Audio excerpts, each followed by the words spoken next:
Ladies and gentlemen, today we get to talk to my dear friend, Brandon Buckingham, a boots-on-the-ground journalist who is just absolutely crushing on YouTube. He's funny, he's witty, he's smart, and he explores the yin and yang of life in his videos. We cover some very sensitive topics, so viewer discretion is advised. Ladies and gentlemen, my friend, Brandon Buckingham.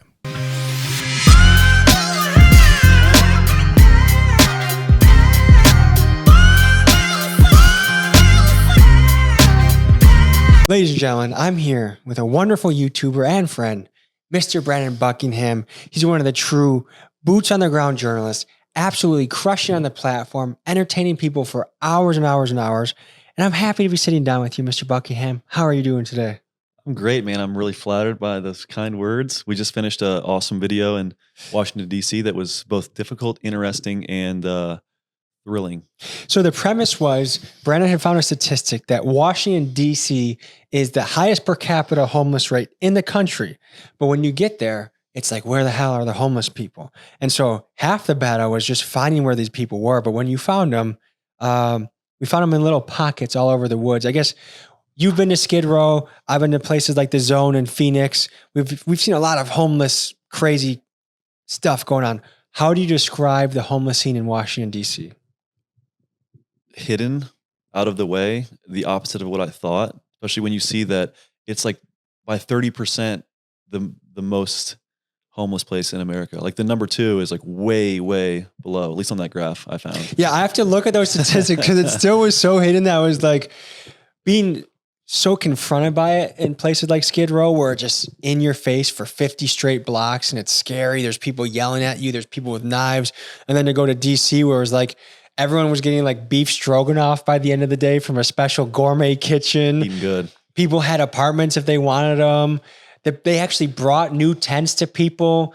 They brought socks. Like one homeless guy we were in, he went by Chaos. He had like 6 pair of sunglasses. He had a kerosene heater and like it was the nicest operation. It was like basically if you wanted to go camping and the government came once a week to help you go camping to make it comfortable, that was kind of the setup in Washington, D.C. Yeah, and it was also one of the few places where the homeless people actually talked positively about what the government was doing to aid them.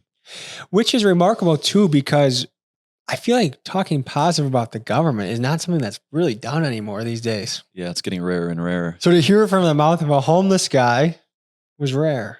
Yeah, it was. And it also made me think like, if the homeless people think the government's doing a good job and they're still homeless, what can be done beyond that? What do you feel when you meet someone that's clearly schizophrenic? The first lady, one of the first ladies we bumped into that, said she stabbed people, said people were following her, like just the classic symptoms of a paranoid schizophrenic. What crosses your mind when you meet someone like that? Take a few steps back. Especially when she started talking Which you did, I saw you do. She started talking about like killing 3 men wasn't enough to her and stuff like that. So maybe she's just a feminist. Yeah, hey, I'm proud of her. Yeah. But yeah, take a few steps back and also maybe think about just like getting away. I don't know. When they're that level of schizo or they're talking about killing you. Do you think she was actually a dangerous person? I mean, you conducted the interview and it seemed like it went pretty well. There was one moment where there was just a flash of energy in her eyes where I felt slightly, not startled, but enough to like be aware that, oh man, maybe this woman could, bite me or stick a carrot up my ass or something. Yeah, because, schizophrenic people, like I met a schizophrenic person once when I was out and about filming and they were telling me like they heard what I said about them and just going off on this tangent, like making up this imaginary world where I had slighted them. And, that scares me as far as the schizophrenic are concerned, because you could do no wrong and then they could just dream up the situation where like, God's telling them they need to take you out. I don't know if we've researched this, but do you happen to know, is this something that someone is born with? Is this a result of trauma? Like do you even know how someone develops schizophrenia? I think it is somewhat hereditary. And I know that like using psychedelic substances can bring that out later in life. But I think it usually comes on in your late teens to mid 20s. Right? Yeah. Are kids schizophrenic? I don't think I've ever heard of a schizophrenic kid, but I do remember my mom, because she had triplets, us, me, and my siblings, she knew other moms with triplets. I guess it's kind of a small club to be a part of. There's 3 of you? Yeah, but one two of them that are very much way smarter than me, more handsome than me, pretty than me, all that. But yes, I'm a triplet. So you were the weak one of the litter. I was supposed to be baby A and I somehow came out baby C. So something went on behind the scenes and it's affected me ever since. But my mom knew a lady that had triplets, and one of the sons, I believe, went sort of schizophrenic when he was 17 or 18, to the point where they had to start locking doors at night because he would come in and try and hurt them.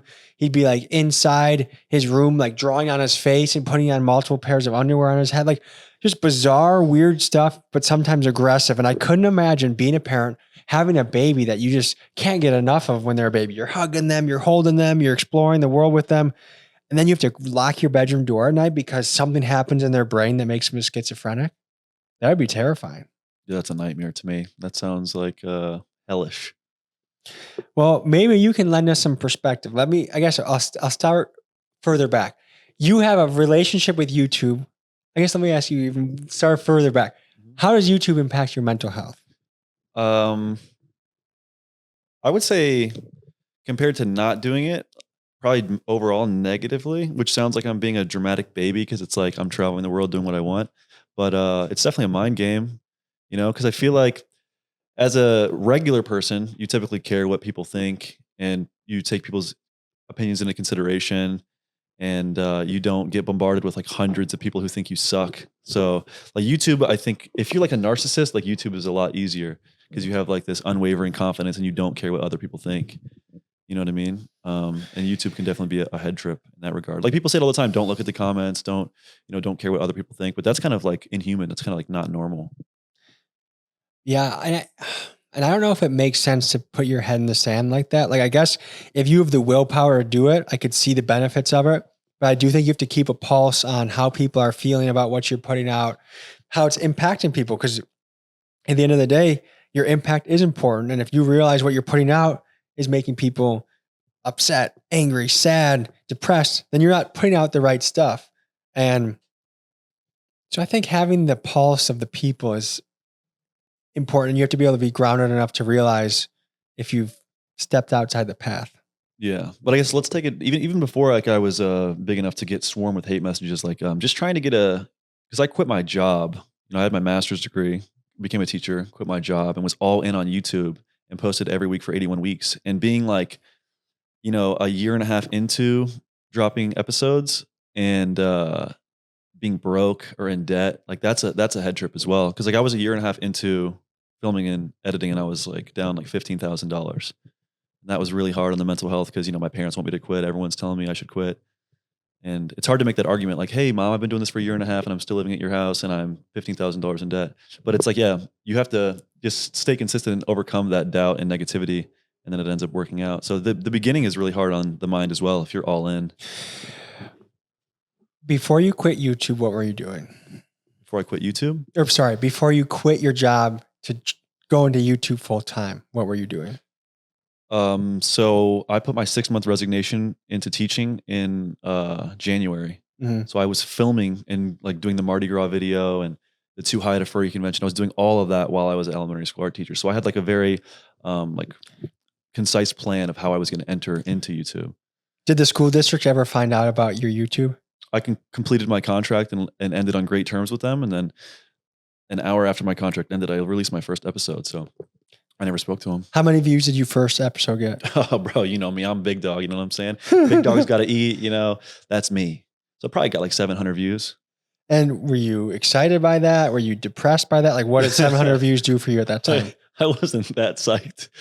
I was hoping maybe I'd get a few more views, especially because like the 4th video I ever posted, I pepper sprayed myself in the face. I had my father do it like from right here, and like the stream opened my eyes. It was so hard. And like, it hurt so bad. I was like, no pain, no gain. This is going to be big time. And when I dropped that and it got 2,000 views, I was just like, damn, bro, I'm going to cut my arm off next episode. It does suck to put so much work and feel like you're upping the ante so much in a video for it to just fall flat. I remember I did this video that I thought was going to be one of my big breaks where I did a marathon without training and I beat my body up so bad, dude. Like I was shuffling by the end of it. My legs hurt. Like I wondered if I had permanently damaged myself in some way because my legs hurt for so long afterwards. I put it out and I think I got like 10,000 views. And I'm just like, there are people that like do nothing on camera, that wake up, wonder if they should get coffee. Like, I'm not dissing Emma Chamberlain. There's different content for different people, but like to me, I only want to watch stuff that I can't replicate easily. So I'm not going to watch someone decide if they're going to have coffee or not, or get out of bed, but that'll get millions of views. So like to do something that was actually like really difficult to do, and I don't think a lot of people could do, and to just bomb just felt shitty. I mean, don't be a hater, man. The way Emma Chamberlain pours her coffee, like, it's magnificent, dude. You couldn't do that. It's artsy. The shots, the cinematography. You know what? I think I'm going to ask you something else. So where were you teaching? Actually, Montgomery County. I was teaching in Montgomery County. Is that Baltimore? No, that is it's close by, but I'll say exactly the school. I taught at Watkins Mill Elementary School, James E. Daly Elementary School. And it was hood, right? Yeah. There's like a really low like English literacy rate, because there's a lot of people that speak Spanish, and a lot of single parent households, low income. So kids that have rough upbringings, rough family lives. So naturally they're going to lash out on someone like me. You told me some of the stories when you were an art teacher. I just want to reframe this, that you're dealing with what? First graders, second graders, first to fifth, kindergarten, preschool to fifth. I'm tripping. Yeah. Preschool to fifth. And what did you experience as an art teacher? I got bullied worse than I've ever been bullied in my life. By little kids, dude. My hands are tied. I can't do anything. They can throw scissors at my face, try to kick me in the nuts, threaten my life. You know what I mean? And all I can do is press the little button to get the principal in. You know what I mean? Is it wild that you'd be threatened by an 8-year-old? Did you ever think you'd encounter that? No, I thought it was like, I went to college for 6 years. I made it. I get to do the job I've always wanted to do. Did you go in there thinking like, okay, I get to teach people art, and especially in a community that, could really benefit from being exposed to the arts and letting their talents shine, and like, I'm going to build kids up and I'm going to show them their passions, and then all of a sudden you're getting scissors chucked at you and spit on? I remember vividly thinking, the teacher has a very big impact on the quality of the class, right? Mm-hmm. But I never thought that the class has a big impact on the, enjoyability of being a teacher. So I learned really quickly that teaching kids that misbehave incredibly bad, you're going to spend most of your time doing behavioral management stuff. So they kind of flipped it on me, What was the most egregious thing that child did to you? I think probably the scissors at the face. I think that's pretty crazy. Like, do they talk shit to you? Like, what are they like? Do they call you any names? Hell yeah. Hell yeah. Yeah. And all I could do is like, the only recourse is to call their parents and be like, they're like, my baby would never do that. Or, whatever they said. But the scissors at the face, the constant threats of their siblings or family, like killing me or. What? Would that get them in trouble? No. In Montgomery County, at least where I taught, I'm thinking it's a countywide thing, there weren't suspensions. You'd have to have there'd have to be a criminal police report filed to get like a suspension. So I'm sure it's no shock to you to hear that teachers in mass record numbers are resigning and quitting their jobs. No, it's not. And I thought as an art teacher, I'd kind of have more control over what I taught, but there's like a very weird curriculum that they make you work around that I didn't really like. So you didn't get really to customize your own curriculum at all? You have a little wiggle room, but I guess it's probably a school by school basis. Like I had to, as a first year teacher, you're constantly getting, or I was constantly getting observed, and people were like, someone with a clipboard was in your class. Yeah. Was it an administrator or an actual teacher doing that? There's like a countywide person that came along, and then sometimes there would be the person at the school that would come do it. Sometimes the assistant principal would do it. But I taught at 3 different schools, right? I taught art on a cart Monday through Thursday, and then Friday I taught at Monocacy, where I had my own classroom that I shared with a music teacher. Now those kids were kicking my ass, boy. How did it feel having the administrator in your room taking notes on your teaching? I wanted them to get up and teach. You know what I'm saying? Why don't you get up and teach? I'll take notes on what you do, and then, you know what I'm saying? Were they ever trying to help when the kids are being crazy? Yeah, a little bit. It was bad news. It was terrible news. Maybe I'm just weak. I think this is it. Cause I mean, I've seen some public schools in Milwaukee, and I can't believe any teachers stick around. Like I was in a high school where you have to walk through a metal detector to get in. And then I went to the assistant principal's office. We were supposed to have a meeting. I was waiting in her office because she was busy hustling candy. Like she was selling candy on the side to kids. Yeah. So she had extra cash. And I'm just thinking, what the hell is this principal doing? And then the classroom next door, there was so much shouting and ruckus that the teacher was just trying to get his message across, but couldn't. And I just thought, these kids do not want to learn. At least the loud ones don't. Yeah, you can't teach someone who doesn't want to listen to you. And bro, the fights at Watkins Mill and James E. Daly were crazy. Crazy. Little kids kicking the dog shit out of each other. Wow. And you have to get a certification to break a fight up. You can't put hands on a kid without a certain certification. You know what I mean? So if kids are pounding each other, I have to get someone that has that certification to come break them up. I had kids. You being a state level wrestler didn't qualify for peacefully restraining the children? I told the principal, let me spladle these kids. They won't do it again. No, but check this out. Kids would come in. I would wheel my little cart into the classroom with all my supplies. And if a kid decided to, they were more than able to get up and throw everything off my art cart and break all my stuff. And all I could do is press the little button. And we also had this thing called, I forget the exact terminology because I probably blocked it out of my brain, but it was like something about positive reinforcement. So for instance, if a kid was breaking all my shit and telling me he's going to kill me, I couldn't say stop breaking my shit. I had to say, it would be really nice if you had a seat. I would really appreciate if you could have a seat. Did they respond well to that? Hell no. They thought I was sweet, bro. They thought I was sweet in there. They definitely took advantage. Did you feel bad for those kids? I felt bad for me, bro. No, but honestly, I feel bad for those kids because, where I grew up and where I went to school, like I never dealt with that kind of a thing. Like, and that's obviously like a parental issue, Why is it unpopular to say that? I feel like we can't say that anymore. We can't be like, parents got to step up. That's not the solution. And anytime like these things go down, it's not like parents got to step up. It's, oh, the system's not doing anything or...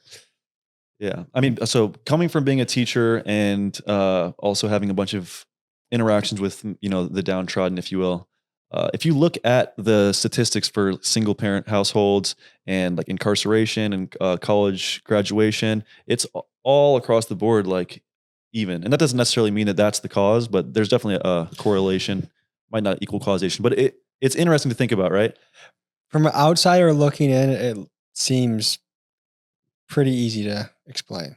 Yeah. But think about this. Imagine you did horrible stuff at school. You're a little badass in school and you come home and your parents don't discipline you. It's like, all right, why would you stop being a little badass? School is boring as shit. Also, if a kid pushed hard enough, I had to have secondary plans to give kids that refused the first plan. So like, if you don't want to do what I'm doing, it's within your rights as a 6-year-old to force me to give you something else. And if you don't want to do that, then the administration will bring you in a laptop to play video games. So I had kids that knew the system. I swear, bro.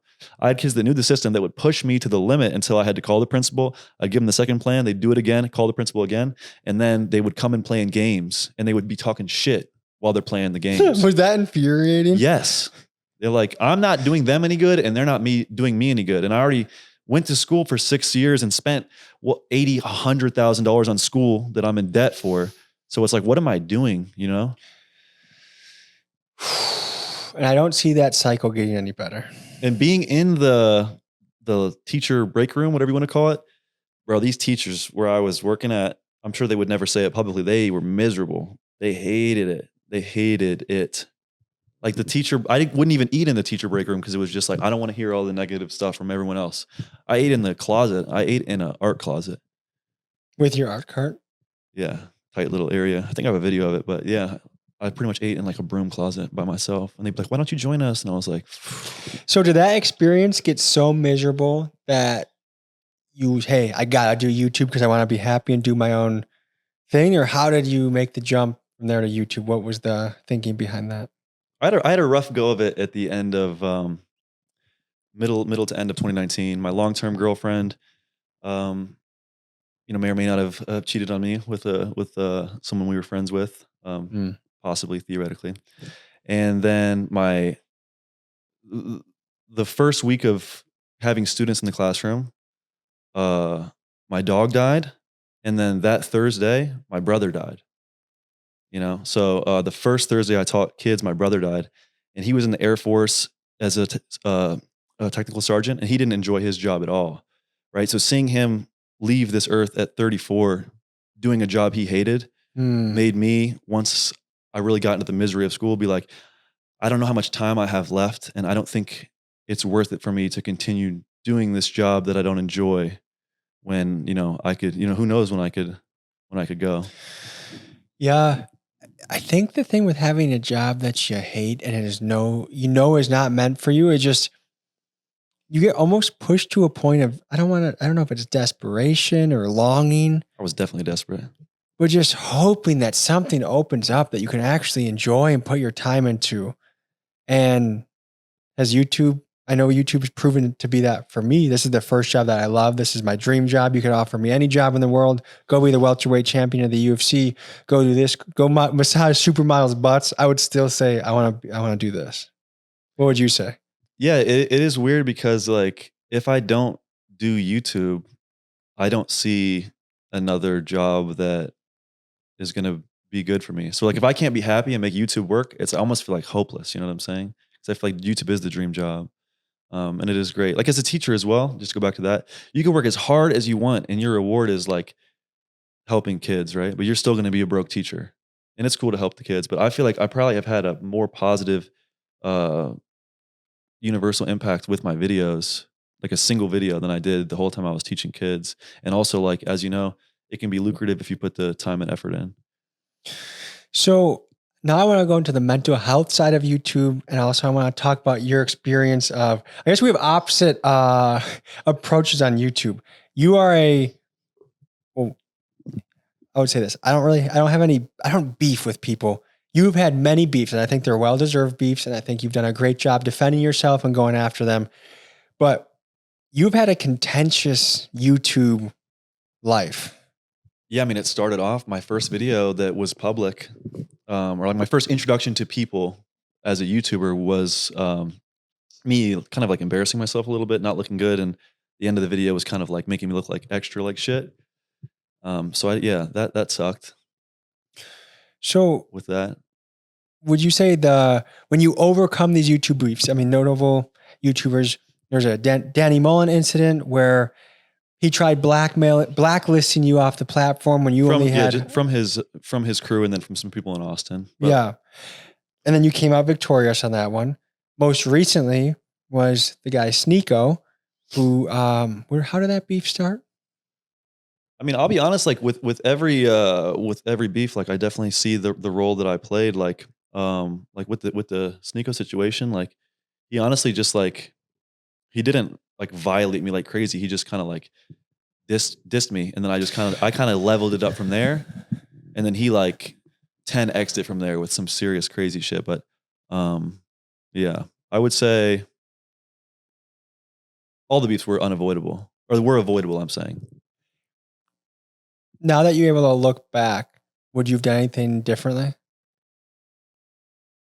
Because let me to give some context. You're a guy, Brandon, that I feel like you're an extremely loyal person. If people ride with you, you'll ride with them to the end of the earth. But if someone tries, like I think the Sneeko thing was he tried to kind of little boying you for no reason. Yeah, he tried to like sun me, or just he was He was being disrespectful. arrogant and cocky and kind of a douchebag. Yeah, he was being disrespectful for sure. But you took it to the extreme, right? Hmm. Um, Well, Danny Mullen was a bit different because it was like what he was being all shitty to me, and I waited like 6 months until I actually took it public, you know. And I don't know if that does come back to like me being a teacher and being like shit on by these kids and stuff and biting my tongue. Like, you know, being a YouTuber like was all about like freedom and like friendship and adventure. So it's like, that's a good way to describe this journey: freedom, friendship, adventure. and if someone is really rude and shitty to me, I feel like I'm well within my rights to go off on them, and I've earned that by working so hard on YouTube, right? Well, if you're in a Yeah. corporate job, maybe your boss is being really shitty to you. You got to bite your tongue. Yeah. So when these people like made me feel all angry, it was like, well, I'm not gonna not say some shit. I'm just gonna go off. But One thing I really like, I think it's hilarious. I respect you for this. Is your Sneeko diss track? You put the address of your home. That's how serious you said. Blah blah blah is where I live, and you challenged. Let them know you can come to my house and I'll kick the shit out of you. I told Lil Reese to come kill me. Yeah, I told him to come kill me. He stole like 200, how many? $300 from me for an Because you're interview. gonna do an O Block interview. Yeah, and he just took the money and ran. Which means like, bro, Lil Reese, if you really got to scam me for a few $100s, like you did not handle your career right. Would you scam someone for a few $100s? Like that's pathetic. I think you gotta wonder what your reputation is worth, and if you think your reputation is worth $200 or $300, then That's kind of shitty. Yeah, the big bad reaper of Chicago scams YouTubers for a few $100s. What a badass. Does he live in O Block? I don't know what he does now. But that's where he's from. Yeah. Last I heard of him, he was like shitting his pants and stuff by getting jumped. Would you ever visit O Block again, knowing that you've have a potential beef with someone that might want to shoot you? I like O Block. I enjoyed the people there. You know, they're cool people. I don't think they would kill me because I called Lil Reese shitty britches and told him to kill me. So your journey with YouTube went here. So you went, so you've been victorious in most of your beefs. You've had, so the Danny Mullen beef. I don't even know if I would consider the Little Reese one a beef on the radar, and Sneeko, but it went to a very dangerous place in the mental health space, right? Definitely. Hell yeah. So tell people a little bit about your journey of how long ago was this? When my like mental health shit came to a head was in the beginning of September last year. And it was largely in part due to, I guess, hate comments? Sneeko said I threatened to his girlfriend, and he said it like 9 times between streams with Caesar Kane and streams with Gideon. And I'm beating a dead horse here. Like people that know. And then my phone number got leaked, and all his fans were like, I was just getting blown up. How many messages or calls do you think you received? So many. I had to change my phone Hundreds? number. Yes. Wow. My mom and dad, everyone in my family was getting blown up. You know what I mean? Like I had to tell so many people, explain the situation to so many people. Like every single person that was in a photo tagged on my Instagram got hit up about it. My family members, you know what I'm saying? People have like mailing stuff to my house. Random people just DMing them about it? Yeah. And so I'm getting questions from people like, yo, what is this about? What is this about? So you got a swarm of people from Sneeko's fan base harassing you, your family, and friends. Mm-hmm. And causing a bunch of issues. Yeah, that would infuriate me. I mean, I remember Balin Levine's friend, Double Trouble, was incessantly calling my phone. He may even call, like there's times where I couldn't even use my phone because he called me like 50 fucking times in a row. Mm-hmm. And when I saw him in Atlanta, he was able to look me in the eye, but we don't have to talk about it. I just think it's a little boy move to do that to somebody. Yeah, and I don't have any evidence that he leaked my number, but it was a very coincidental time period that right when that stuff went down, it was like, yeah, I was getting blown up like crazy, and I could have handled it better. Like, I think if I were to go back, I would just change my number right away and stop looking at my DMs and stuff. So, but maybe people from the outside don't quite realize that even getting one really mean comment or phone call sucks. Like there's something about the human spirit that you can get 100 positive comments and one really nasty one. And the nasty one sticks out to you. At least a little bit, right? Yeah, 100%. Well, check this out. Tom, you're so talented. I love your videos so much. You're great. Tom, you're amazing. Thanks for making content. Tom, I love your channel. You're awesome. It's like the same vein of stuff. Like you're great and you're awesome, but there's not really like, there's not much like meat to a lot of those positive comments. When someone says like, oh dude, like you're a corny moron. Like stop using Black people for content. It's like, what the hell? I'm not using, you know what I mean? Like it hits you more, you know? Mm-hmm. Like you almost want to say, like, I'm sure you experience this. You'll read 50 nice comments and one mean comment, and you almost want to just say something to the person who left the mean comment. Like, bro, why are you being like that? Like, for instance, I have a bunch of people now that comment on my stuff like, you're a clone Tommy G, want to be Tommy G, right? And it shouldn't affect me because, like, obviously we're homies, right? But it's like I want to be like I want to say something to these people, like shut the hell up. You know what I'm saying? Yeah, mean people online is such it's a bunch of bleacher players booing, but it's not easy to rationalize that in the moment. But where your journey took you was to a mental institute, correct? Oh yeah. I mean, you went. It was a very scary time. Like I remember trying to track you down, trying to call you, trying to figure out what the hell was going on. It was a very scary place to witness you going through. But I'm curious to know, I've always been fascinated by a mental institute. If I ever can get into a mental institute I can get you in, bro. Come over. Come chill at my house, bro. I'll get you in. But what was it like? Like walk people through like from the check-in process to what you experienced, the people you interacted with. Like, let's hear about it, dude. Oh man, the psych ward is a horrible place. I was at the Myers ward at Johns Hopkins University, which there was no one in there that was remotely like sane. Everyone was crazy as shit. So let's break down how it happened. Did you pick that place? How'd you end up there? Yeah, I'll never told the story. So the stuff came to a head. It was my mental health was like horrible. You know what I'm saying? I'm living on the road. I'm getting all this hate. I'm away from my family. Like it was just getting to me so much that I was like, I was thinking like I want to kill myself. Right. Mm. So, seeing like the devastation my brother's passing caused my mother, like I'll never forget like the look in her eyes and like sound of her devastation. So I was like, whenever I got to that point where I was like, I want to die now, I would call my mom and said like, hey mom, I'm driving from Rhode Island to Maryland. I am feeling suicidal. I wasn't like going crazy. Like I'm going to kill myself. I was very like kind of deadpan. Like I'm feeling very suicidal. I want to drive to your house and I would like you to help me get help. Like today, I need to go somewhere. I need to get help. Like, cause I just can't take it anymore. Which you could call it like weak or whatever. Like, I don't think so it's at fine. all. It is what it is. Like, I think that, mental health is a real I thing. think this life is an incredible battle, and most of it's in the mind. And if you, especially someone that has experienced the kind of the wild aspects of life, I think it's like just as crazy in this way that life can get, it can go the other way too. So I think I was waking up in the morning, every morning with like insane anxiety and like the obsessive thoughts of I need to kill myself for like days. So like when it got to that point where I was like scared, like it got so dark, I was scared. Told my mom that, got in my car in Rhode Island and drove 8 hours, like crying, like hysterically, like the whole time. I'd never been that like hysterical, bro. I was like a mess. I drove. when you were crying, did you feel any sort of release or relief No. from letting that emotion out? No, I was like, bro, I was just like in lunatic, like so like shaking and like just hysterical, which like obviously doesn't sound very cool, but whatever. So I drove myself all the way to Maryland. And then, by the time I got to Maryland, bro, like I don't even like saying this, bro. It sounds crazy, but I was, like, oh man, when I got like near Maryland, I like was like looking at the cars coming at me. It was like really thinking about like I was ready to fucking kill myself, which it sounds weak, and I'm not trying to like pull a sympathy I card. don't think it sounds weak at all. That's where I was at. So I drove to the police. Like I was like a mile or an hour from my house, and I like. I mean, it's like this is humiliating. Like this shit is humiliating to talk about.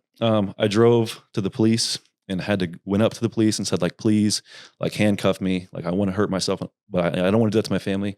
And then they handcuffed me and they brought me to like the hospital. And then they put me in a freezing cold room in a gown and locked me in a room By yourself? Yeah. And I was in that room, and then some shit went down in that room, and then they ended up like chaining me to a bed, and then I was chained to a bed for a really long time until like I convinced them I had to use the restroom, and then they let me use the restroom, and then How scared were you at this time? I was scared of myself, and I was really like I didn't want to put my family through that, you know. I didn't want to. Like I said, I knew the pain that it caused my mom, so I didn't want to. I just didn't want to do that to my family. But I was at such a bad place. Like the only reason that I'm even like here is because like of my family. I have a great family and I love them very much. I'm not like at all now, but like during that moment, like it was really bad. So they ended up chaining me down. It took a while to get a room. Like I think it took like a whole day where I'm just in this cold place. They're not doing anything for me. They pretty much locked me away. It's like, hey, I want to kill myself. All right, we're going to put you in jail. And then after I got into the Myers ward, then was it overbooked or packed, or why did it take so long to get you waiting help? for a room? And then once I got a room, I was all voluntary. But once you really show them you want to kill yourself, then you become involuntary. So once I was in that room long enough and I snapped, then I became involuntary. They moved me to the Myers ward, and you're on constant observation. So once I'm in the Myers ward, there's 2 people watching me at all times. So if I'm shitting, showering, or whatever, they're always watching me. When I'm sleeping, they're always watching me. 2 people per person. Yeah. And it cost, I was there for 7 days, and it cost $35,000. So it's $5,000 a day just to be chained to a bed. Well, I wasn't chained to the bed after that first day. Wow. But yeah, it's $5,000 a day. It's a good bargain. You should try it out.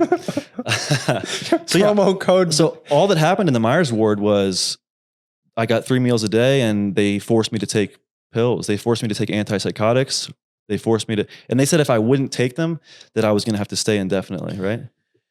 And I believe that they injected me with some shit at some point because I refused to take them. And then at that point, I just was like, all right, they're going to strong arm me here. So it was like one flew over the cuckoo's nest. Yeah, like you are forced medication and horrible conditions. Yeah, and like once you say that you're in that state, like you're a crazy person to them. So I'm in this place. with everyone around me is insane. Like I'm telling you, like they're crazy as shit. Like not even a coherent conversation. Yeah, like half of them you can't even talk to. There was one dude that I thought was normal, and then he started like going off about like how I was watching him and shit, and like he knows I've been watching him, and like to leave him the fuck alone. And this was like the person I thought was cool. Maybe I was going to connect with them. So yeah, you're in the Myers ward. All they did was feed me 3 times a day, and then you had these like little like first grade courses on like mental health. Like they didn't do anything. I didn't see a therapist. There was no psychiatrist. It's just forcibly take your pills and get 3 meals a day. Now, this is at John Hopkins, right? Which is supposed to be the pinnacle of the medical world.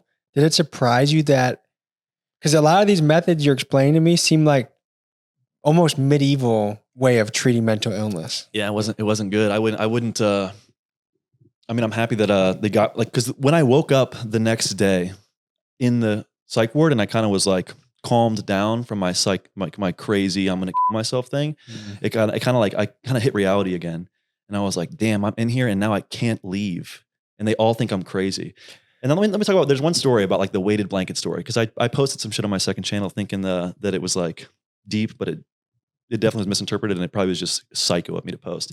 But, so once I was in there, right, there's nothing to do, and it's freezing, right? It's freezing in that place, and all the other people had weighted blankets, like big, heavy weighted blankets. And I kept telling them I wanted a weighted blanket, I'm cold, and they kept telling me they don't have weighted blankets, right? And I literally, after like a day or two of that, I like stormed out of my room, like sprinted into another person's room so they would follow me and come get me. And once they came and got me in that room, I was like, look, there's weighted blankets. Give me one of those. And after I did that, they gave me one. And that was, that tripped me out as well. So I had to like show them that they had weighted blankets for other patients for them to give me one. So was this a situation that it was up to their whim whether you got out? So since I went involuntarily, once after like days of me being in there, they like realized like that I'm not as crazy as they maybe were pegging me to be. How do you prove yourself as not crazy in that place? I'm not crazy. Tom, I'm not crazy. You got to believe me, Tom. I'm not crazy. I don't want to hurt myself. I'm not crazy. Like you sound crazy. So I just like chilled in there.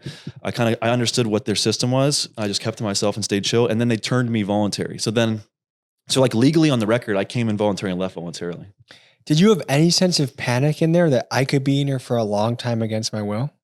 Not really. There was people in there that had been there for like months, but everyone was so crazy. Being in the psych ward made me realize that I was definitely like, don't need to be in a psych ward. You know what I mean? It wasn't like there's all these people that like I can relate to. Like they're fucking insane ass people. Like at least where I was, I don't know if Myers ward is like a specifically bad one. I didn't do much research, but yeah, it was really boring in there. And all I did was like draw drawings in color, and I wrote like the lyrics to my like diss track in there, which was a fantastic come out song. I feel like after an experience like that. Yeah, I tried to lean into it at a certain point. I tried to be like I wore the gown, I wore the hospital gown and the thing, covered myself in blood. Like, oh, I'm crazy, but yeah, I don't know. So it sucked in there, bro. It really sucked in there. I think the thing that is really great about you sharing this is I think that is just like the homeless people. It is possible for all of us to be in that position, and all of us have had dark thoughts. All of us have had moments where we either feel hopeless or like we're not meant for this world, or where do I fit in, or I'm lonely. And for some reason, like we're in this weird red pill world where you can only be like you have to talk like you're on steroids the entire time. Like, oh, nothing fucks me up. I'm so tough. Like it's all bullshit, because you like to say the quote, the duality of man. And it is true, because we are all a life event away, a bad mental chemistry away from something like that happening. And so I appreciate you sharing that. And I'm glad that you're here and kicking and on a roll right now. Mm-hmm. And you're one of the best voices on YouTube. And so we need you, Brandon, whether you know it or not. I mean, it's hard to talk about because it is like very embarrassing, and I feel very like selfish, and I feel like horrible to put my friends and family in that position. You know, it's like, it's really not a good, it doesn't make me feel good about it. But on the flip side is like, you know, I think there are people that look up to me and see like, oh, he has his master's degree. He was a high level wrestler. You know what I mean? Like, I do well in a lot of areas of life, and I still got to that point. So like, if anyone out there is struggling, I feel like the worst thing you could do is like bottle it up to the point where you get there. Like you should talk about it. You should be open. You shouldn't be afraid of getting help or going to a psychiatrist or whatever. What did help you get back on the right track? Because I mean, was it John Hopkins kind of scare you straight in a way, or like what was the next piece of your mental health journey that you started to recuperate? Let me think. So I got out of the psych ward. I met with my wonderful girlfriend and realized the antipsychotics had made me impotent. So I couldn't get an erection from the antipsychotics. So that's fucking cool as shit. Like every girl loves a dude whose dick is like lifeless and dead. So I got off the antipsychotics and shit, and then I was gonna quit YouTube. I posted on my Patreon that I'm quitting. I was gonna take a job.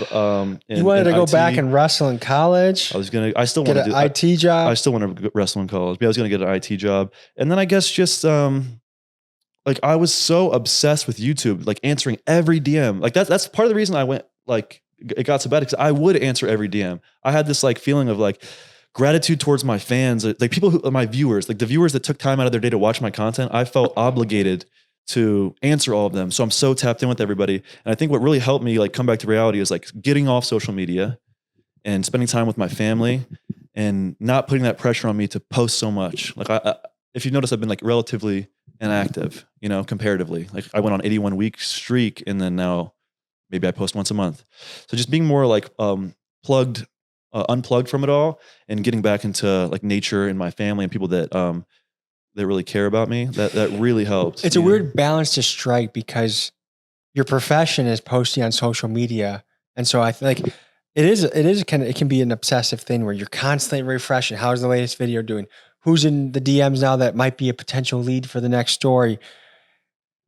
It is a delicate balance. I used to answer every comment on YouTube. I would answer every comment on all my videos, every Instagram DM, every Twitter DM, every Patreon DM. At scale, it's just impossible to do properly. Yeah, it is not good. But my good friend Turkey Tom told me, when you hear Led Zeppelin on the radio, do you think that gives you a right to DM Robert Plant and for him to answer? And then that kind of hit me. I was like, damn, no, like I am being a little bit delusional. Like I'm being like overly like, oh, I owe my viewers so much. Which I still do, but you know what I'm saying? I don't need to be like that tapped into what everyone is saying about me at all times. It's unhealthy. Was getting a girlfriend a big key to positive mental health? Yeah, I mean, she helps my mental health. My knee-jerk reaction is like, she helps my mental health. She's great. She's great, but I'm saying like, it was mostly just, it was me. It was my fault. You know what I'm saying? Like, I don't think a girlfriend would have stopped me from doing that. Like it was the situation I was in and the way that I handled it, and it definitely like that mental health issue that happened with the sneaker situation. It definitely messed up my business and messed up my channel, and it like I just like stalemated after that. Like you know, a lot of my shit was like flatlined after that. It like really messed my business up. Because you think there's a negative tide of public opinion about you? Yeah, I think it split a lot of people from me. And made a lot of people like still like the biggest knock I'll get is like, you're crazy or you're dramatic or like go to the psych ward again. You're a lunatic or like, oh, go take pills. Like, you know, I still like, that's this like the worst shit I get now is just like, oh, you should have killed yourself or people say that you're weak. Hell yeah. Hell yeah. I have a lot of viewers out there that don't like me because of the beefs, which is understandable. Their team, it's tribal, their team, this guy, you know, whatever. But yeah, it definitely hurt the business. And it is funny when you say it's not cool to go crazy and say you're going to kill yourself. Like you shouldn't do that. That's not good. But if you need help, you should get help. But once you put that out there, you are like, you're definitely open to getting shit on big time. It is interesting too, how like someone's greatest weakness can also be their greatest strength. I see that in a lot of my friends. And I guess, what would you say your greatest strength is? Going crazy and driving to the psych ward, bro. That's probably top of the list, I'd say. Like all my friends say, like we love you because like you scare us and like ruin our day and our week. That's usually what they say. Well, I think really, let me give you a real answer. Yeah. I think that one of my strongest abilities in YouTube would be like it sounds like I sound like a little girl. I'm an empath. Like empathizing with people in different situations and being able to talk to different people and being like non-judgmental. Like I could talk to a rich rapper, a rich YouTuber the same I could talk to like a drug addict or a homeless person. But I've also been through a lot in my life. Like no one really knows like my full like upbringing story. So like I've been in a lot of bad places in life to where like I can empathize with people that are homeless or empathize with like drug addicts and stuff. So I feel like, yeah, being able to be empathetic, talk to people, and also not be the main character of all my videos. Like letting other people have the platform, I feel like will be one of my strengths.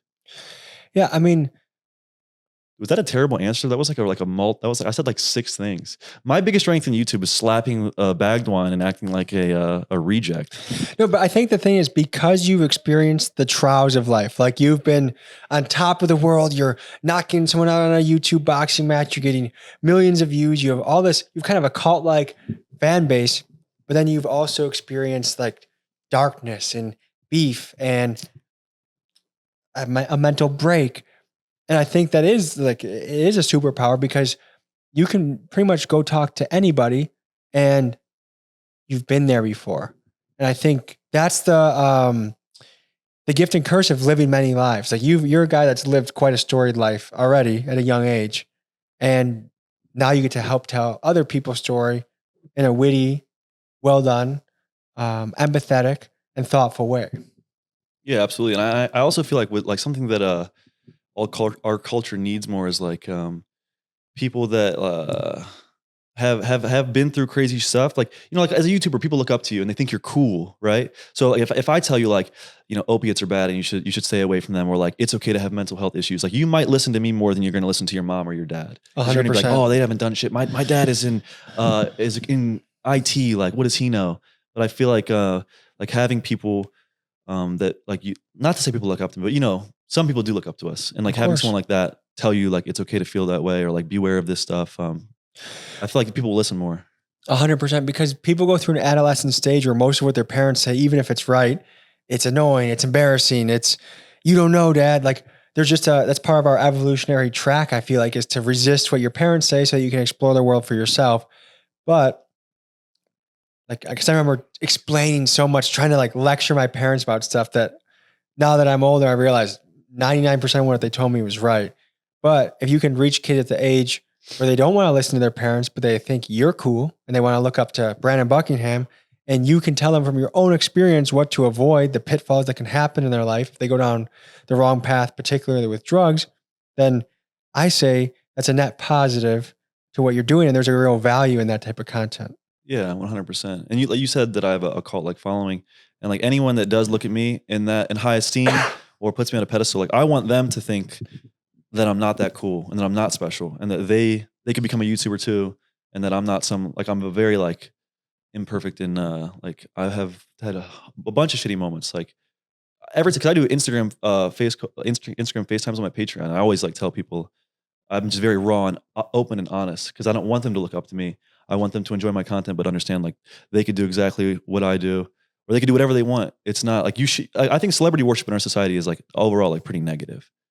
Viewing people like they're so special, I could never do what they do, you know, especially with social media. Like, don't you think like if someone wanted to do what you do, they could take a certain series of steps and probably do it? 100%. You were just a year ago working in sales until I got fired. And now look at you. Yeah. And what the issue is that most people have is that they quit too early. I can look at my YouTube graphs, bro. Like I said, a year in, I'm down bad. A year and a half in, I'm down bad. 2 years in, well, now I'm up. You know, 3 years in, now I'm up. There were so many opportunities to quit, you know, like we were both very tempted to quit YouTube at different stages. And I think right after we fought through that battle is when we broke through. Yeah. Like when we met, we weren't really making that much money off YouTube. We really didn't have shit. I think I had 50K and you had 70K. And we were like getting somewhere between like 10 and 30,000 views a video. Like, you know, it is really cool and to see where we're at, you know, like I'm super, super proud of you and stoked on our success. It doesn't even feel real sometimes, but it's also like on one end it doesn't feel real. And I'm very grateful and happy and feel lucky. But on the other end, it's like, I know how much sacrifice has gone into it where it's like, thank God that it finally came through. Yeah. And like people will say like, oh, like I can't like, oh, you blew up so fast. I can't believe it. It's like, we have like one piece of advice I would give aspiring YouTubers is like, look at the barrier to entry of what you're doing.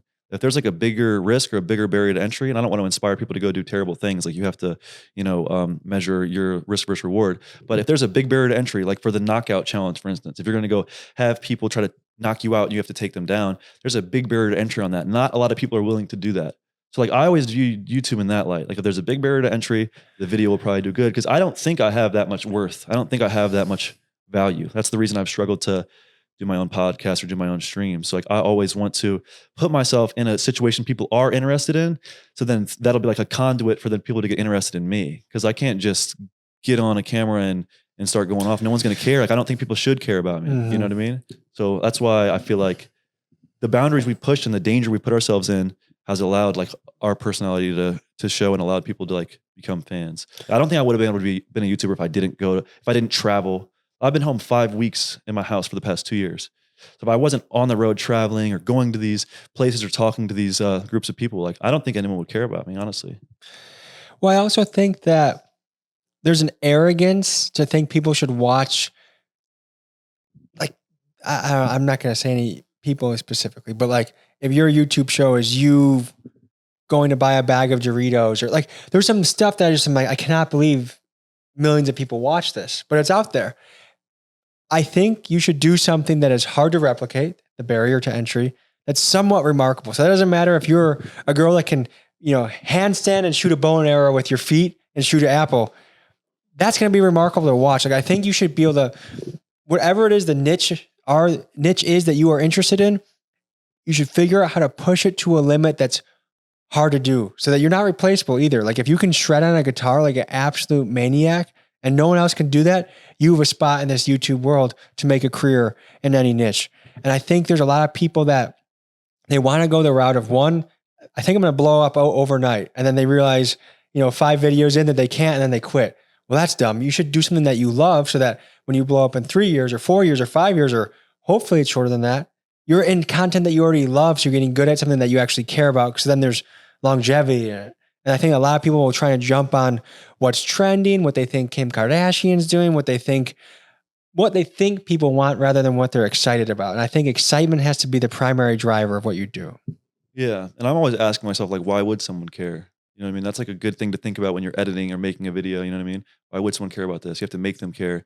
You have to like force them to care, which is something we've included as our content is involved. We've included narrative elements, which, just, I feel like is so important for content, at least the type of stuff we do is like framing it and telling a story and giving people a reason to care. You could go somewhere crazy, but if people don't know it's crazy in the very beginning, like they might click off, you know what I mean? It's such a sensationalized thing. So that's another advice I would give to aspiring YouTubers is if you do man on the street content, like add a talking head, a narrative element, give people a reason.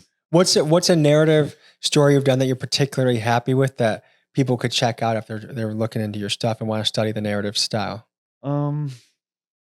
I really think that the mole people video I did was a cool narrative, and I only did that video because you told me I should do it. I only did it because another YouTuber told me the entrance. So yeah, I went to Vegas to do AV Ed, and you were like, you should do the mole people video, and I did that. I think that's a really good one. I think my most recent video about the gangs of Hawaii, like the raw footage itself, not that interesting, but the way I framed it with telling the whole story of the gangs on the island and then zooming into the one gang I went to and then breaking down like some of the reasons that, it's rough in that area. Like they haven't replaced the rec center in 11 years, you know what I mean? And like the kids' outlet for fun is like, getting sturdy and playing pogs and what's playing pogs? It's like a slammer. You slam something on the ground. I don't know. Or originated in Hawaii in 1927. But I just think like the way I like the video itself, the content was not that good, but the way I framed it, you know what I mean, made it that much more interesting. So, and I'm still working on it. Like the storytelling aspect of these documentaries is definitely the part that I'm most excited about getting better at. Because I think like what we got early on was getting some of the craziest shit someone can ever see on camera. But now trying to craft it into a story into that carries and that it flows well and that it does a good job of telling people the background, like even figuring out like the last one we just released, the documentary about dice. I had no idea that it was, there's been dice found in Egyptian tombs and Chinese tombs dating back to, 600 BC, but you got 2000 BC. You got them with that in the first 30 seconds. Yes. Like that was a great hook. Like you made them care in the first 30 seconds. So let me ask you this. Is there something on your list that you would love to cover? Maybe it's very hard to access. Maybe it's a little scary to access, but what's something on your list that when everything is said and done with Brandon Buckingham, I want to have covered this? If I had to pick one, I would say raising awareness about the opioid epidemic. The opioid epidemic. Well, coincidentally, what are we doing tomorrow morning, Brandon? Yeah, we are ironically meeting up with someone that I taught with when I was in my master's internship at Halethorpe Elementary School. We're meeting up with him. He has quit teaching and is now an advocate for the opioid crisis to be quelled, or whatever you want to say. It's something that's so out of control in America. I mean, is America unique in its drug situation, or is opioids worldwide and it's a big struggle all over the place? Like, do you know any of the worldwide phenomenon of opioids? I really don't, and that'd be something interesting to look into. I do know where I am from in Maryland, Carroll County. I'd say there's like an exponentially high rate of death from opioids. Like I've been to over 24 funerals, like I said, Yeah, that is outrageous. I don't think the rest of us in this room, and maybe I don't have to ask about all the funerals you've been to, but I would guess that we might not even match your number of funerals, because that's a crazy amount of funerals to go to. People don't even people won't even believe me, but like people know from Carroll County that went to like Century High School, Liberty High School, Westminster High School. They know like it's insane.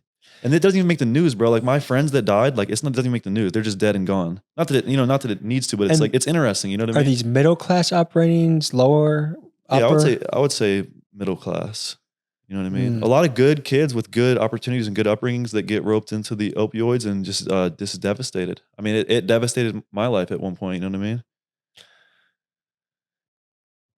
So who are the culprits in this story? Is it big pharma? Is it simply young, dumb kids that don't know what they're getting themselves into? Is it the cartel? Who are these characters in the story? This is the reason why I do interviews and I don't monologue to my screen. I'm good at asking questions, but not necessarily good at finding answers or finding solutions. Sure. Especially to difficult topics like drug addiction, homelessness, mental health stuff. I guess I was asking you as if you were a premier expert on opioids. Yeah. But so I'll counter your question with another question. Where has this tranq came from? This horse tranquilizer that is rotting people's skin in Kensington, and we found out it's in DC today. Where is it coming from? Who brought that into the streets? That's new. Now there's a new drug. Now you can't even get heroin. You can only get fentanyl, and now you can't even get fentanyl. You have to get fentanyl laced with tranq, or you don't have to, but like they're probably going to lace it with tranq. How did that come into America? Who's benefiting off it? Who brought it in? These gangsters and the cartels, they're not scientists. Maybe they're working with some scientists, but someone is creating this and bringing it into the country. We can get into a space where we might be speaking wildly out of turn, but if my memory is serving me correctly, is it a lot of the fentanyl, it's coming from China into Africa and Mexico? Does that sound familiar to you? And if this is uncharted waters, we can back out. Yeah, I don't know. I don't know. I think I've heard that, but like, yeah, I don't know. It's always easier. I will say this. It's always easier to ask questions than give answers. Wouldn't you agree? Yeah, I guess you framed it right. Cause I guess that's a lot of what we do as well, is ask the tough questions. If you were mayor of this, what would you do? Yeah. But the thing is like, I know I'm not that smart. I know I don't know that much. So like, I'm it's very not our curious. job to force an agenda. That's the other thing I think that makes our videos maybe rare, is in the age of media where it's always supposed to have a certain end goal that before you even start the interview. We just see where the story goes and we follow it. And I think there is valuable aspects of that type of journalism also. Yeah. And there is one quote that says like everyone has questions, but no one has suggestions. I don't know if that is pertinent at all, but yeah, I don't know. I am very curious, and I love to ask questions and see what other people think. Maybe because I don't value my opinion as much, and I'm not that opinionated. Well, could it also be because I think we have some similarities in our pursuits here? It's like I've always been very curious about the world, and I've always felt maybe a little lost in the world, and being able to ask all these sort of questions makes me feel like I'm starting to understand it just a little bit more.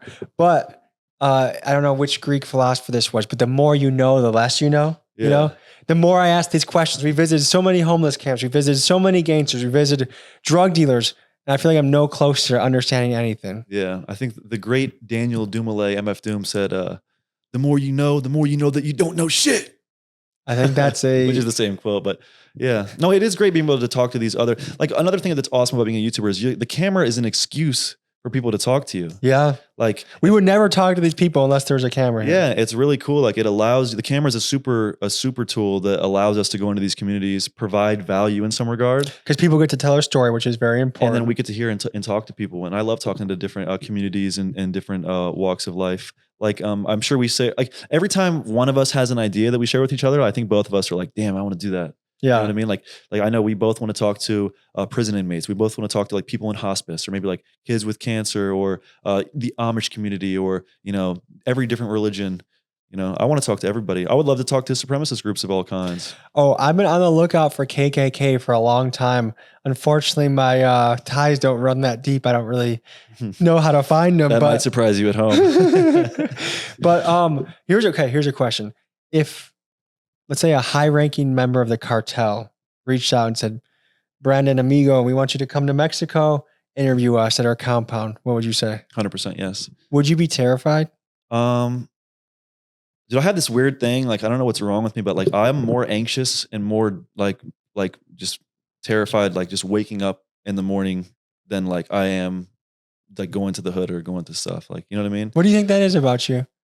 I don't know. Maybe just like bad, like maybe just not having a good enough routine and poor mental health from that. Like, I think that like when I'm involved in wrestling, for instance, I don't have that feeling. But like, you remember when I was at your house a year and a half ago, I was waking up saying I'm anxious and that my stomach hurts, right? For no reason. Is that still happening? That happens to me. I get so anxious and so messed up that I'll like start puking. So no, I would love to meet with the cartel. And I when I was in Cancun, I would put on my story like who can get me in contact with the gangs of Cancun and Mexico. And shockingly, no one had connections. But yeah, cartel. If you guys want me to come out there, and you promise not to cut my head off, I'll come out there. But would you be nervous on the drive to that interview? I would say mostly excitement. I think once I got there and I look in their eyes, I would know then how nervous I'm going to be. Don't you think it's too late at that point? It would be too late. And then I would probably go to the baby mode. Please, my mom, don't. But I don't think it would be exciting, man. It would Have be really you exciting. ever been in a near death or very risky situation in this business? I think the scaredest I've ever been was when we left O Block and someone was firing guns. I really don't like guns. This was the second time you went to O Block. I was not with you. Yeah, I really don't like loud noises, and I don't like the fact that someone can just pull a trigger and kill you from far away. So that was probably the scariest. Second scariest is going to sound ridiculous. I went up the stairway to heaven in Oahu, Hawaii. It's from like the volcano. It's just these steps that go straight up into the sky, and the video's unreleased. But like I was about to cry during that video. Are you scared of heights? No, but it was like so high up and I started getting vertigo and I was dizzy. It was just so terrifying. It's really pathetic. Like we got to the top and there was like women and gay men up there and they were like, it's so fun. And I was like gripping the thing. Like I was like, I gotta catch my breath. Were you by yourself? No, I was with this guy named Dylan Daniels. He's really cool. He's really nice. Another beautiful thing about YouTube is like, all right, you know, I can be a baby about the hate comments and be like, hey, people are mean to me. But like some of the viewers you meet are like so kind and giving, bro. Like people, this guy Dylan Daniels like picked me up in his Tesla, took me all around the island. You know what I mean? Like took me out to dinner, like went hiking with me, took me to the Eddie Aikau Invitational. I got to like go to this mansion, like $5 million property with him, like all for just because he likes what I do. And it was like amazing. I'm sure you've met super kind viewers and stuff. Yeah. What I love about the brand of the channel is that like everywhere and that's also the thing that I really get encouraged by, because I don't really get many hate comments. I don't get many negative comments, but like I have had a couple of really nasty interactions where I've been invited onto a podcast and kind of sabotaged by like activist type people that are just, long story short, a bunch of knuckleheads. But when I actually am out in the streets in Milwaukee and going to the airport, it's so positive and so nice. And it's just, it's wonderful. So, and it's such a cool part of the job too. Like it's at the level where it's fun, but not like overwhelming. I think as things have picked up, occasionally I'll have a little bit more anxiety. Like if I'm just with my wife and I'm going into somewhere and it's like there's a sense of, I just kind of want to just be with her. And I don't want to, like, especially if I'm maybe feeling a little sad that day or something's heavy has happened, I don't have the emotional energy right now to like, you know, to make the small talk or do anything.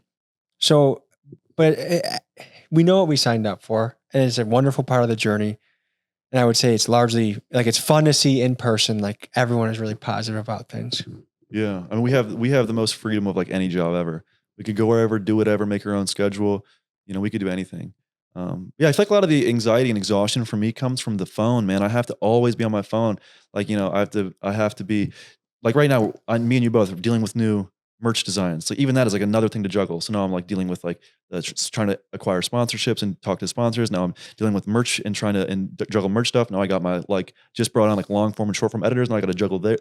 Then I got to juggle my scheduling and where I'm going and my traveling and who I'm going to meet up with and my planning. And then I have to do my edits, my Patreon edits, and you know it's just like a lot. You upload this video, it just got demonetized. Now you have to figure that out, bro. I've taken or $5,700 hits on videos where I spent X amount and ended up losing 5,700 on a single video. And we had a discussion about that where you told me I need to be smarter with my business. Yeah. But I think that was a little bit of a sidetrack, but yeah. No, I guess maybe this is the business of YouTube. I think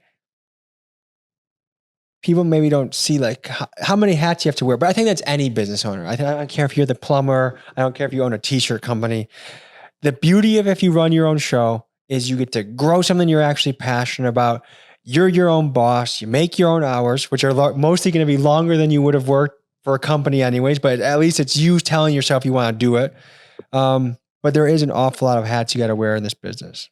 Yeah. And if you don't juggle it right and you don't work in, you know, downtime or exercise, like something I've done terrible at is I work from this time to this time and then it's done.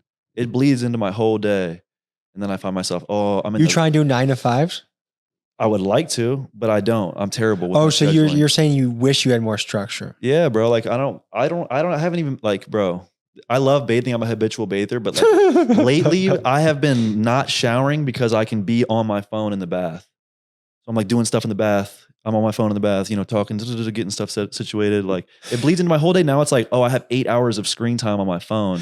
Yeah, and then who knows how much time I have on my computer. That's terribly unhealthy. I haven't worked out in months, you know? Have I not given my girlfriend quality time this week at all once? I don't even remember.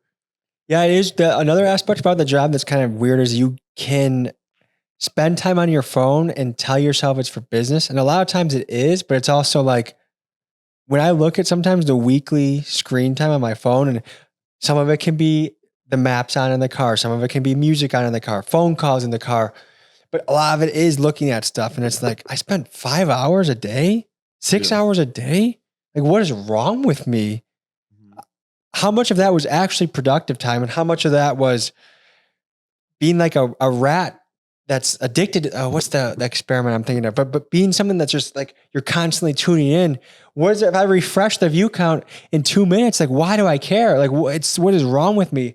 Am I really thinking that I'm going to miss that important of a DM or that important of an email or that important of a update? It does make you kind of like a monkey. Yeah. And that's, I guess, back to giving people advice that aren't asking for it, that are watching this. The YouTube Studio app, like being obsessed with your engagement and all that, it is really important because it's a good metric to measure how well your audience is engaging, but it can be very detrimental to where you're obsessively looking at it. It's not helping you. Like you should post videos in the beginning, especially not worry about the view count until maybe you're at like, you know, 15 or 20 videos. And then you can start like trying to make sense of it, you know, but I feel like obsessively looking at the numbers and measuring yourself, because, you know, they say comparison is the enemy of happiness. So not only can you compare yourself to other people, but the YouTube Studio app streamlines it beautifully. So you can compare yourself to yourself. And like, for instance, Tommy will have a video where he's like, oh man, only got 300,000 views in 2 days. Like it's not doing good. And I'm like, bro, like, that's really good. Like, it's really good. Last year, you would have been stoked to get 100K in a week. Now it's like, oh, it only has 300K in a few days. Like it's a head trip, you know, it's a head trip. And the phone, bro, we got to get off the phone. Like Instagram, like short form content, it enables you to look at stuff for hours and you never have chosen what you wanted to see. You're just taking in all of this information and all this random stuff. And then your brain is scrambled and you feel anxious. Like they call it dopamine detox. Like you got to get off the phone and you got to reconnect with nature. You got to exercise. You got to be involved with your family because this phone is poisonous. Something that really helped me always be in nature is getting a dog. Because now I have at least once a day, I have to take him out into the woods, or we just started this thing where me and Sarah will play tennis and then Frank will whack a ball for Frank to chase it, and we'll play back and forth until Frank runs back and he scurries over. And so once or twice a day, I have to go walk somewhere, and I usually choose the woods because I feel so at peace in the woods.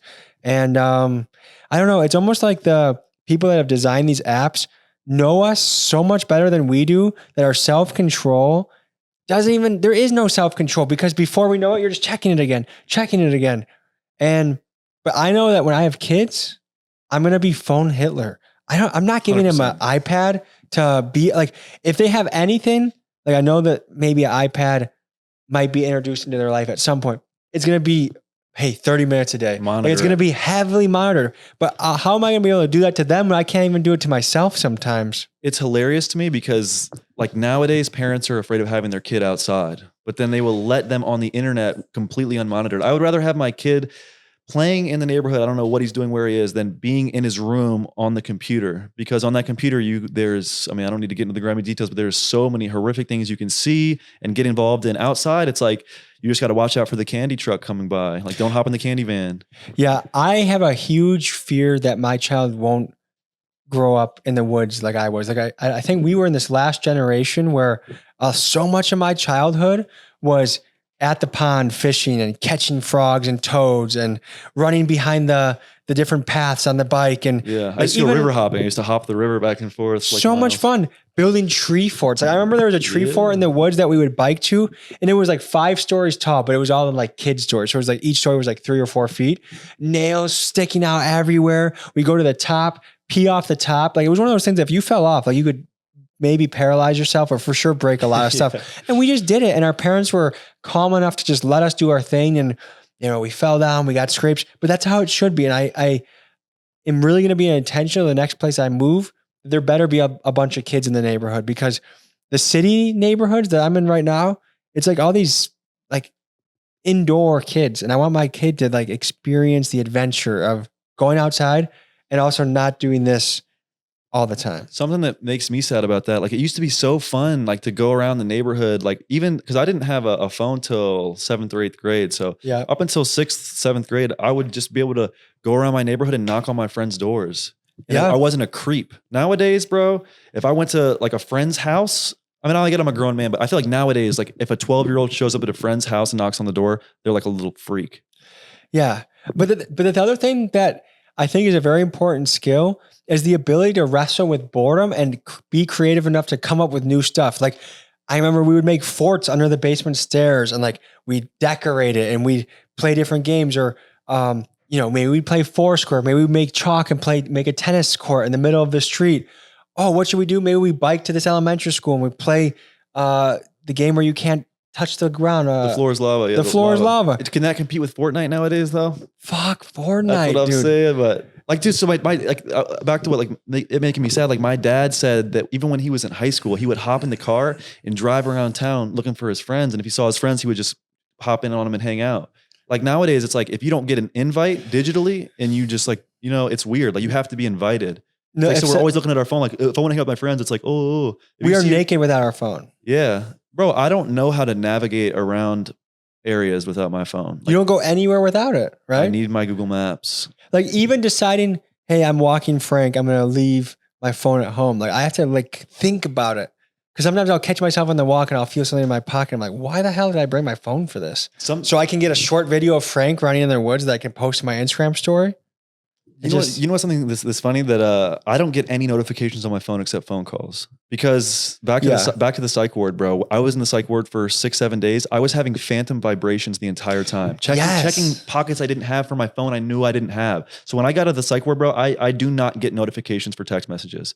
The only way you can get a hold of me quickly is you have to call me, because I know something is serious. You know what I mean? Yeah. And the result of that is now people call me way more. Are you a big phone call guy? Absolutely. Me too. I don't want to text. I don't know what you're thinking or what you're saying. Like there's no texting should only be for a very quick thing. Do you want to be over at this time? Yes. Okay, cool. See you then. We still good to go? Yeah. Yeah. Like little confirmations. But never a conversation. No, you can't have real conversations over the phone. You know what I'm saying?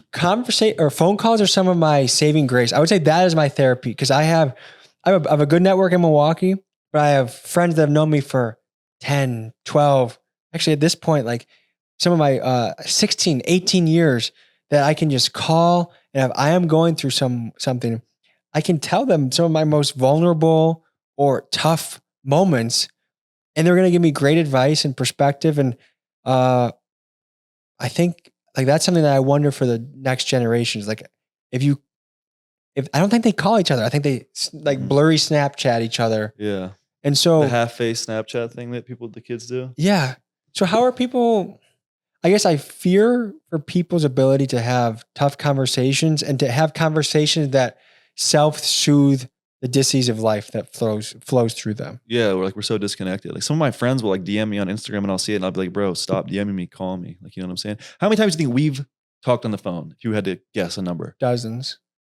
I would say upwards of 100. Upwards of 100. I don't think we have 100 texts back and forth. No. We probably have had more phone conversations than individual texts sent, which is great. Like that's a great thing. So something that I was feeling low about the other day was I had this thought that I have friends in Milwaukee that I can call, but like they're all adults. So like if I want to hang out with someone, hey, Tuesday at 5:00, do you want to do something?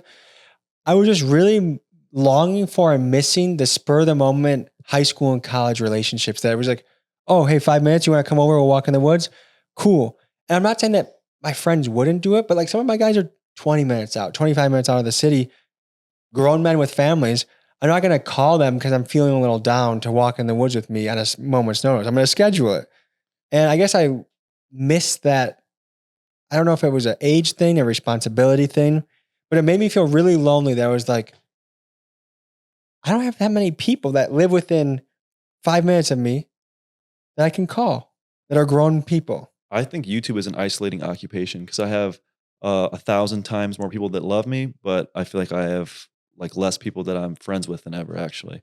And like my schedule does not line up with any of my friends. I'm usually, first of all, I'm gone all the time, but when I am home, you know, I'm busy every weekend.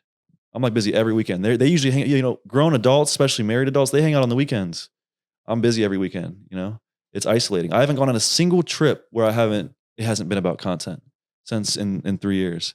So like I don't know. It's isolating in that way, I feel like. Do you relate to that at all? Like my schedules don't line up with my friends. I feel like you have a lot better system of dealing with YouTube than I do.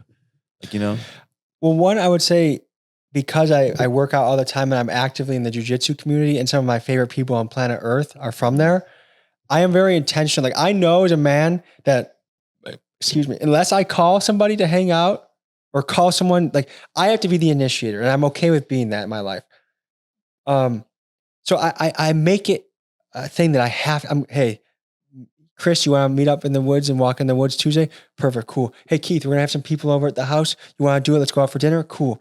Hey, so I've been very intentional about it because I have felt really lonely in Milwaukee. It's taken like 8 years to start to build up like what I view as a really strong base. Because especially converting from college to the real world, so to speak, a lot of people like we're stuck in that drink mentality. And you just never could get me to go to a bar or nightclub. I just never would go. The only reason I've ever been to a strip club is to film a documentary, first time going to a strip club. Mm-hmm. And so titties going wild. Because I was out of that party element, I think I was that maybe a little bit of that lame kid that like, I just stopped getting the phone call. And I'm glad I did because I didn't want to go.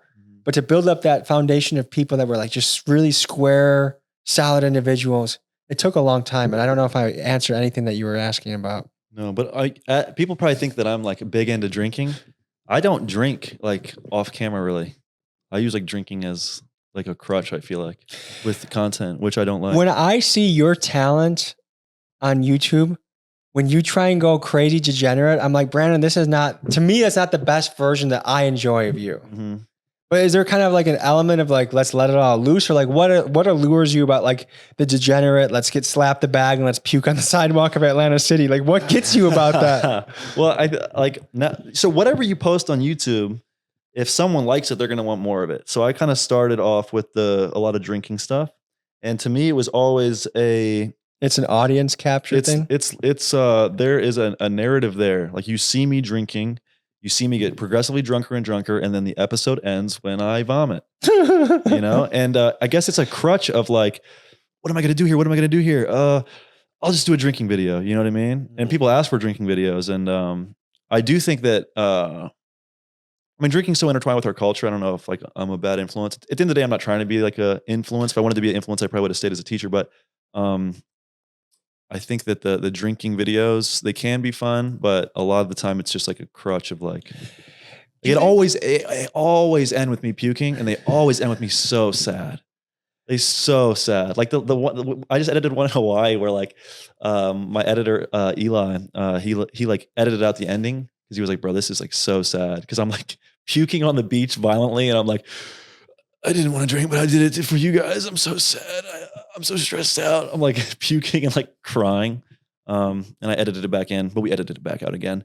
Okay. But yeah, just the drinking stuff. I don't know. I don't know. Do you think you're a bit of a, I don't know, want to say Extremist? tortured genius? Tortured genius. But I mean, you got like a little bit of Ernest Hemingway in it. And I think a lot of great I would say artists do. tortured autist. I think I don't like loud sounds. I don't like loud noises. Like back to the like strip clubs and clubs. I don't go to clubs. I don't go to strip clubs. I don't like concerts. I don't like any of that stuff. I like hiking. I like throwing the frisbee. I like bathing. You are a habitual man. I can't stop bathing, bro. But do you think there's any element of like when you self-sabotage, it creates better art? Like, do you feel like you have any of that streak in you? And I feel like really smart people that are creative can. I think there's like an addiction aspect to it where it's like I feel depressed and down, so it's like let me heighten my mood and then I feel better about it. Like I recently have stopped smoking weed, and I got into this crutch where it's like I would edit and I'd be like, this video sucks, I gotta smoke weed. And then I would smoke weed and I'd be like, oh, this is funny and it's so good. And it's just like kind of getting caught up in the addict's trap of like, oh, it's helping my art or something. Like, I don't know. I think all in all, it's a net negative. I think my alcohol consumption, my marijuana consumption has all been a net negative, I would say. I think a better version of myself is a sober, active, healthy version. If you see me high, I mouth breathe like crazy, bro. I don't even know what's going on. You know, this is me when I'm high. Like I'm a moron. But I've convinced myself that like, oh, I should smoke weed every day because it makes me creative and artsy. But I think it's just the addict in me. Like it's my the inner need for dopamine, and I think it's bad. Would you say you're in a period of like is this the most sober you've ever been in your life, or are you? How would you rate your level of sobriety in these last few weeks? The most sober I've ever been in my life is from November 2020 to August of 2021. I was completely sober off everything, no weed, no alcohol. Because I don't have like I had drug issues as a youth. But I didn't have drug issues past like age 15, 16. So it's just weed and alcohol. But I would say I'm on a pretty good stint right now. How do you feel when you're relatively drug free? It's hard to get off substances because you're playing alchemy with your brain. So I think you just got to understand you're going to be really depressed and really anxious. But once you get through that phase and you start getting positive habits, then it gets better. But what a lot of people do is they stop drinking and smoking and they don't incorporate any positive habits, and then they're miserable. And they're like, well, why am I sober? Like sobriety allows you to be more productive, in my opinion. Yeah. So once you get sober, you have to then do very productive things, exercise more, get more involved, you know? Because if you're sober and you're living like a drug addict, you're going to be miserable. Yeah. I did a light dose of mushrooms the other day, and one thing that occurred to me during the experience was I can't really do anything. I almost wanted to be like, okay, I had to experience it for a little bit. I felt okay, but I just wanted it to be over so I can do something. But I just, like, I was calculating like, okay, I just have to sit here and kind of wait because it's taking its hold on me and it's not going to get away. I am like the worst guy ever to trip with. I'm like, it's always bad. I've tripped like 20 plus times, and I always turn into the guy that's like, I just start freaking out, bro. What? And every time. Isn't it amazing though that it can take so many times of making the same mistake before you're like, okay, I'm never going to drink again. And then you do. Oh, I'm never going to. Why do we have to replay a bad route so many times sometimes to straighten ourselves out? I think that we are like problem solving creatures. And if we don't have enough problems, we create problems. That's what I think for sure. Last time I did mushrooms was in Amsterdam. I did truffles, and I took 15 grams of truffles. That's mushrooms? On camera. That's mushroom truffles? They're a little weaker than mushrooms, but yeah, I took 15 grams of truffles. That sounds like an absurd amount. I think I was gonna go to the Anne Frank Museum or something because I thought it would be funny. And then, bro, I puked so, I have the video, it's unreleased, but I puked like crazy in the streets of Amsterdam. I was like, Sagan was telling me think positive. Like my camera guy was like, think positive, be positive. I was like, I'm trying. And then I just start puking in the streets. I go back to the hotel, I'm puking, lay in the bath for like hours. And I'm just like, bro, just like the dialogue I was having was crazy. I was saying like, I don't even remember what is on camera and what isn't, but I was like going psycho. I was like, I was saying like, I'm Brandon. I'm a human. My parents, they're humans too. They live in this area. Their name's Kent. Their name's Candace. Like I was like going crazy. I was like, it was weird, bro. It was really weird. And then I was so anxious about not getting the content that I took another 10 grams of truffles when it wore off, and then went back out into the streets, and then ended up in a house with local Amsterdam citizens, and they're like showing me their knife collections and telling me all this crazy stuff. And it was weird. I should post that video. What percent of your videos involve you puking? Well, that's a great question, because after I did that second dose and finished filming, I vomited for 16 hours, went to the hospital, vomited the whole time, got out of the hospital, kept vomiting, flew to London. Luckily, didn't puke on the plane, puked in the airport, went to the London hospital. I puked for 5 days straight, and I'm 6'3", I was down to like 162 pounds. Did you think you were going to die? I've never been so dehydrated. I have a video of my ab cramping so bad, it's like jutting out of my body. I'm just like puking and puking. I'm cool as shit, man. That was horrible. Is that something that you've repeated, or is that enough to learn the lesson that you haven't done anything like that again? Yeah, that was it. I haven't done it since. That was good. That was good. You want to hear another tripping story? Let's hear. 11th grade, took 2 hits of acid, right? Went to Kenny Landy's birthday party. Maybe not his birthday. He had a party. Shout out to Candy Land's birthday? Shout out to Kenny Landy. He lives in my neighborhood. Kenny Landy. Okay. We went to his house. I start tripping. I'm always really cool till it hits me. And once it hits me, I become very not cool. And I'm like, So I'm starting to get not cool. I'm starting to get like, hey, Brandon, chill out energy. And right around the time that's happening, we realized we're at Kenny's party, and Kenny went to our high school, but no one at the party is from our high school. And I'm like, Kenny comes up to me like, bro, who are these people? They're stealing from my house. And I'm like, what? And I start looking around, and they're stealing all his shit. And so we're like, I'm leaving. He lives in my neighborhood. I'm like, I'm going home. I walk across his lawn to go home. People are lugging his television across the lawn to their cars. Like they're stealing all his shit. And I go back to my house. I'm sorry, Kenny. I know I bailed on you, but it's not my responsibility. You shouldn't have them in your house. And then I get home, and then my buddy has already, I won't say his name. My buddy is already asleep in my bed, and he has urinated all over my bed.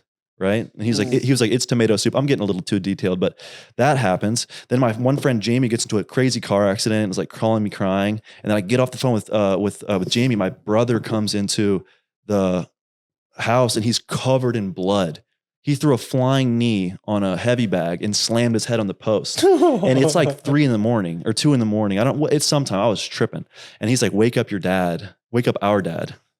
And I bang on the door, and I'm like, Dad. And then I run into my room and hide. And he's like, what the fuck? And I'm like, look at Kurt. And then Kurt had to go to the hospital. And then I spent the rest of that night, because everyone went to bed, just like thinking I went insane, and was like looking into the mirror, like freaking out and stuff. And the next day my girlfriend came over, and I just like we like watched a movie, and I just started crying, and she was like, what's wrong? And I was like, I don't know.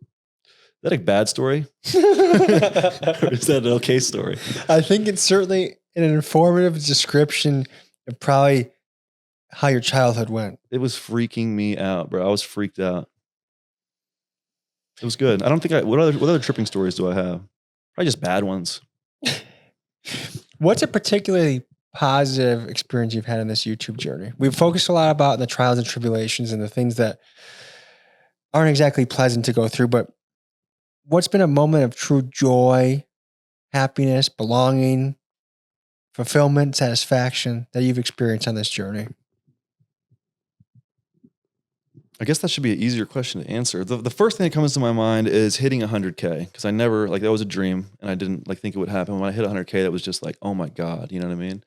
It felt like when you think before you hit it, oh, when I hit 100K, I've officially made it. I thought hit 100K, I'm a millionaire, bro. I'm Bill Gates. And is 100K as lucrative as people might think? No, I actually didn't even break even on my channel till after I hit 100K. So, but 100K was really awesome. And then I went right to Thailand with Zilla, and that was just like a super joyous, like celebratory time. I guess, I don't know winning the fight was cool. I really get a kick out of like having good conversations with people. So I feel like, like a lot of the homeless videos I've done are really enjoyable, or, like shouting the Hawaii rapper Juice and Junta out, Juice/Junta out, and then seeing his numbers like double on his stuff. Like that makes me feel really good. But, I don't know. YouTube for me is like pretty, it's like stressful a lot. I can think of a lot of bad moments, but I'd say all in all, it's really good. But I don't know. Let me ask you that question. Like, maybe you can answer it first, and I'll see if I have a better answer. So I mean, if I have to do my knee-jerk reaction to like a really, really cool moment in YouTube, in my YouTube history, it's putting out the Chicago Pimps and Prostitutes video, and then reading the comment section. There was the main character was a prostitute named Baby, and seeing all these comments just cheering for her, lifting her up, encouraging her. And it just felt like it's really cool that I can go to places that, well, one, we almost pussied out of that story. Me and Keegan were driving in the car to Chicago. Our contact was late calling us. And we're just like, pimps, like these guys gotta be like the most evil people. Like we're gonna get robbed, we might get shot. Like these guys are probably just pieces of shit. We drove halfway back to Milwaukee, and the contact convinced us to come back. By the way, the contact was a fentanyl dealer. So it wasn't exactly like very convincing, like, oh, this is gonna be a good idea. But he got us back to Chicago, and it ended up being one of those like emotionally connecting videos where I didn't anticipate it. I mean, it started out really rough. Like that, she was like, her pimp and her were having a disagreement. He drove off without her phone, and she was crying, and looked like she was on drugs. By the end of the night, we got into the same rhythm, and someone that had been previously giving another dude head in the alleyway was telling us about her life, and people were connecting with her. No one was shitting on her. No one in the comment section was giving her a lecture, telling her what she was doing wrong. They were empathizing. And they were encouraging her. So to me, that was like such a cool moment of like, my brand is this. Whether you are a pimp or the president, I will talk to you. I will see the human in you. I will ask you tough questions. But I also will try and be your friend on this journey of life. And that was just like another one of those stories that was like the car ride home of like, we pulled this off. We did this. One was really cool. And then also seeing the after effects of the video was just like, that was really good. That was cool. I'm going to give another answer, but it's an overarching one. Going from, my parents, like everyone not believing in me besides very, very few people, to like overcoming all of that. And then now it's like people do believe in me. Now when I say like I'm a YouTuber, I don't get like people don't like laugh when they look at my page. Like I used to tell people I was a YouTuber, they're like, yeah, dude, you got 6,000 subs. Like, cool. It's cool for me to, I guess, feel like I actually have success. I have been successful. You've carved your path. Like, in the beginning, it was just so like, I wanted it so bad, but it was just like, it seemed like it was not going to happen. And, my parents wanted me to get a job, and I felt like a letdown.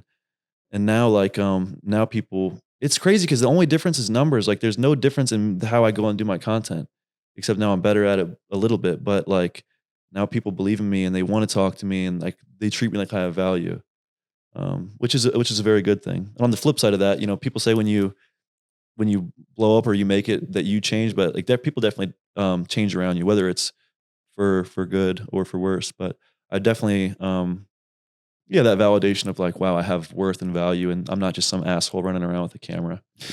I think the feeling of going from 0, which everyone starts at, to a certain crazy high number of subscribers. Like when I picture like more subscribers are on the channel than even the entire city of Milwaukee put together. Like that's hard for me to put together in my head.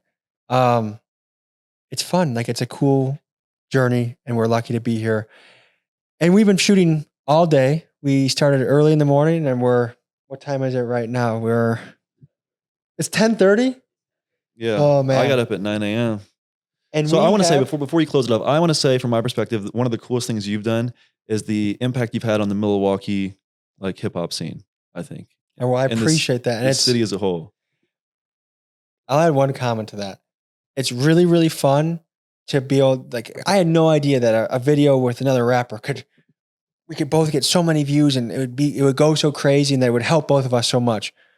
It does go into a weird territory now too, where like you have these super gangster dudes hitting you up, and I'm gonna say Milwaukee rappers hitting you up like guns in their profile picture, and they're like, "We finna do an interview next. Like it's gonna be me next. You're gonna come to my block." It's like this aggressive energy, and you have to think of a nice way to say, "No, thank you."